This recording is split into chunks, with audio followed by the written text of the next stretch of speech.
अनपढ़ ही अच्छे हैं। कनक आज सुबह से ही बहुत उदास और परेशान थी। माँ के बार बार पूछने पर भी उसने कुछ नहीं बताया। वो अपने कमरे में सुबह से ही घुसी हुई थी। आज उसने अपना फ़ोन भी बहुत ज़्यादा इस्तेमाल नहीं किया था। दोपहर का समय था। घर में लंच की तैयारी चल ही रही थी। सुशीला खाना टेबल पर लगा ही रही थी कि उसके घर की डोरबेल बजती है। प्रेम, जरा देखना कौन है दरवाजे पर, मेरे हाथ में खाना है। सुशीला ने अपने बेटे से कहा। रुक प्रेम, मैं देखता हूँ, कहते हुए राकेश दरवाजे की ओर बढ़े। अरे प्रेमा जी, आप आइए आइए, अंदर आइए। मुस्कुराते हुए राकेश ने हाथ जोड़े और झुककर प्रेमा को अंदर आने को कहा ही था कि उनके पीछे सुशीला आ चुकी थी। अरे प्रेमा बहन, आप सब ठीक तो है? आइए, आप बिल्कुल सही टाइम पर आई हैं। बस खाना लगा ही रही थी।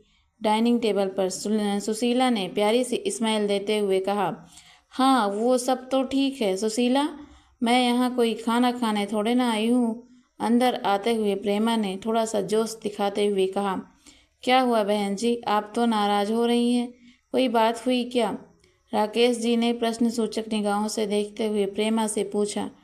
प्रेमा ने उनके प्रश्नों का उत्तर न देते हुए कहा। कनक कहाँ है? जी, वो अपने कमरे में है, अभी बुलाए देती हूँ। पर क्या उसने कुछ किया है? सुशीला ने फिर से वही प्रश्न किया। कनक का जिक्र चल ही रहा था, तब तक वो भी अपने कमरे से बाहर निकल आई डाइनिंग हॉल में आ जाती है। नमस्ते आंटी जी। कनक ने अपने सर पर चुन्नी करते हुए प्रेमा को विश किया। नमस्ते।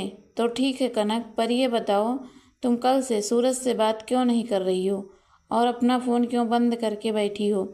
प्रेमा ने कड़क तेवर में कहा। अब घर के सारे सदस्य सहित प्रेमा भी कनक को ही देख रहे थे। देखो सूरज बहुत ही इमोशनल और हठीले स्वभाव का लड़का है।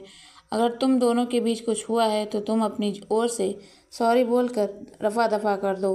मैंने तुम दोनों की सगाई के बाद शादी में 4 हफ्तों का टाइम इसलिए रखा है ताकि तुम दोनों आपस में बातें कर सको, एक दूसरे को जान सको, इसलिए नहीं कि रोज रोज मुंह फुला के गुस्सा करके बैठ जाओ। कनक क्या हुआ है? और प्रेमा आंटी सही तो कह रही है। अरे छोटे मोटे झगड़े तो अक्सर होते ही रहते हैं कपल्स में। अब हमें ही देख लो, शादी के इतने दिनों बाद भी तेरी माँ मेरे से रोज़ झगड़ा कर ही लेती है, फिर भी मुझे सॉरी बोल मामला रफा दफा करना ही पड़ता है। राकेश ने कनक से जोली अंदाज में इस्माइल के साथ कहा।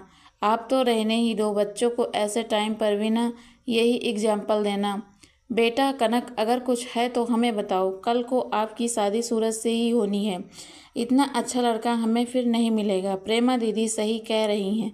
सुशीला ने भी कनक को समझाने की कोशिश की। कनक, हम तो अपनी दोनों फैमिली के भले के लिए कह रहे हैं।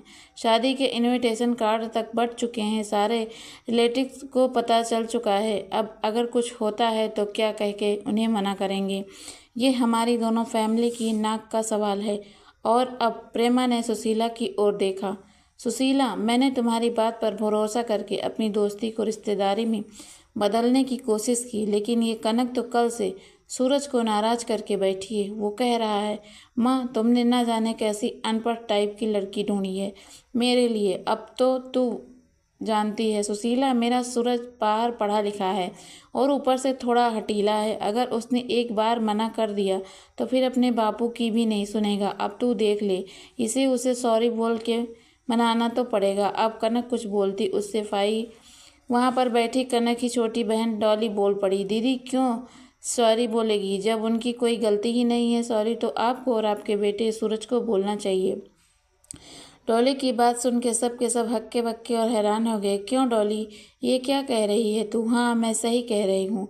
कल रात को सूरज जी वीडियो कॉल पर दीदी को सारे कपड़े उतारने और उनकी न्यूड फोटोज़ देखने की डिमांड कर रहे थे, और जब दी ने ये सब करने से मना कर दिया तो अनपढ़ गंवार का ठप्पा लगा के मुँह फुला लिया। यही पढ़ाई की है क्या उन्होंने बाहर जाकर? डॉली ने रौब झाड़ रही प्रेमा को उल्टा कटघरे में खड़ा किया। नहीं नहीं, ऐसा नहीं है, तुम शायद गलत समझ रही हो। वो क्या है कि सूरज जरा मॉडर्न टाइप का लड़का है तो बोल दिया होगा, इसमें कौन सी बड़ी बात है। और वैसे भी आजकल तो ये सब नॉर्मल हो गया है। सोशल मीडिया के ज़माने में प्रेमा ने झूठ मूठ की सफाई देकर अपने बच्चे को बचाने की कोशिश की। अभी तक शांत और माँ के गले लग गई थी।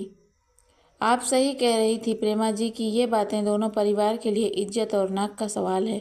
पर अब सोचने वाली बात यह है कि नाक किसकी कटी है, आपके परिवार की या हमारे परिवार की। अगर आपको किसी भले घर की लड़की के न्यूड फोटो मांगना आधुनिकता और नॉर्मल लगता है तो ये काम आपको मुबारक हो, ये सब हमसे तो ना हो पाएगा। राकेश जी ने अपने दोनों हाथों से अपने आंसू साफ किए और फिर प्रेमा के आगे हाथ जोड़ लिए। प्रेमा, तू सब कुछ जानकर भी अनजान बनते हुए मेरी बेटी से सॉरी बोलने के लिए यहाँ तक चली आई। पर कोई बात नहीं, मैं तेरे घर पर तेरे बेटे की इस हरकत पर ये भी कहने नहीं आऊँगी कि तेरा बेटा मेरी बेटी के आगे सॉरी बोले, क्योंकि इतनी संकीर्ण सोच रखने वाले इंसान को मैं अब दोबारा देखना भी पसंद नहीं करूँगी। अब तुम जा सकती हो। प्रेमा अब कुछ बोलने लायक ही नहीं रही थी। वो अपना सा मुँह लिए चुपचाप वहाँ से जाने लगती है। राकेश और सुशीला अपनी बेटी को अब गर्व से सीने से लगाते हुए कहते हैं, ऐसा पढ़ा लिखा होने से अनपढ़ गंवार होना ही लाख गुना अच्छा है।